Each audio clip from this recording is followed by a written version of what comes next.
ചെയ്യാത്ത തെറ്റിൻ്റെ പേരിൽ 30 വർഷം ജയിൽ ശിക്ഷ അനുഭവിക്കേണ്ടി വന്ന ഒരാളുടെ കഥയാണ് നിങ്ങളോട് പറയാൻ പോകുന്നത്.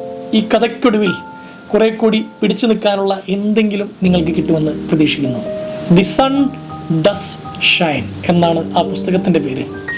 റേ ആൻ്റണി ഹിൻറ്റൺ എന്ന് പറയുന്ന ആളാണ് അത് എഴുതിയിട്ടുള്ളത്. അത് അയാളുടെ തന്നെ ജീവിത കഥയാണ്. അമേരിക്കയിലാണ് നടക്കുന്നത്. അമേരിക്കയിലെ അലബാമ എന്ന് പറയുന്ന സ്ഥലത്ത് 1980-കളിൽ ഇദ്ദേഹം ഒരു കറുത്ത വർഗ്ഗക്കാരനാണ്. അലബാമയിൽ കറുത്തവരോട് കൃത്യമായിട്ടുള്ളൊരു റേസിസം ഉണ്ട്. ഹിൻറ്റൺ എന്നാണ് ഇയാളെ എല്ലാവരും വിളിക്കുക. ഇയാളുടെ സ്ട്രെങ്തായി എപ്പോഴും ഇയാൾ പറയുന്ന 2 കാര്യങ്ങളാണ്. 1, അൺകണ്ടീഷണലായി സ്നേഹിക്കുന്ന എൻ്റെ അമ്മ. 2, എൻ്റെ ഹ്യൂമർ സെൻസ്. എനിക്ക് വിശ്വാസം ഉണ്ടായിരുന്നു എന്നിൽ, കാരണം ഞാൻ തെറ്റ് ചെയ്തിട്ടില്ല. 2, ഞാൻ ആയിരിക്കുന്നിടത്തിൽ എന്നെ എങ്ങനെ മുമ്പോട്ടേക്ക് കൊണ്ടുപോകണമെന്ന് എനിക്കൊരു പ്ലാൻ ഉണ്ടായിരുന്നു. പുസ്തകങ്ങൾ വായിക്കുക, മനുഷ്യരോട് ഇൻട്രാക്ട് ചെയ്യുക. എനിക്ക് ഈ ഗതി വന്നു, എൻ്റെ ഇത് നശിച്ചു എന്ന് ഞാൻ ചിന്തിക്കാൻ നിന്നില്ല.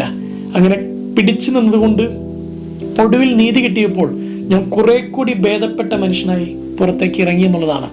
എല്ലാത്തിനും ഒടുവിൽ ഹിൻറ്റൺ പറയുന്ന ഒരു ബ്യൂട്ടിഫുൾ കാര്യമുണ്ട്.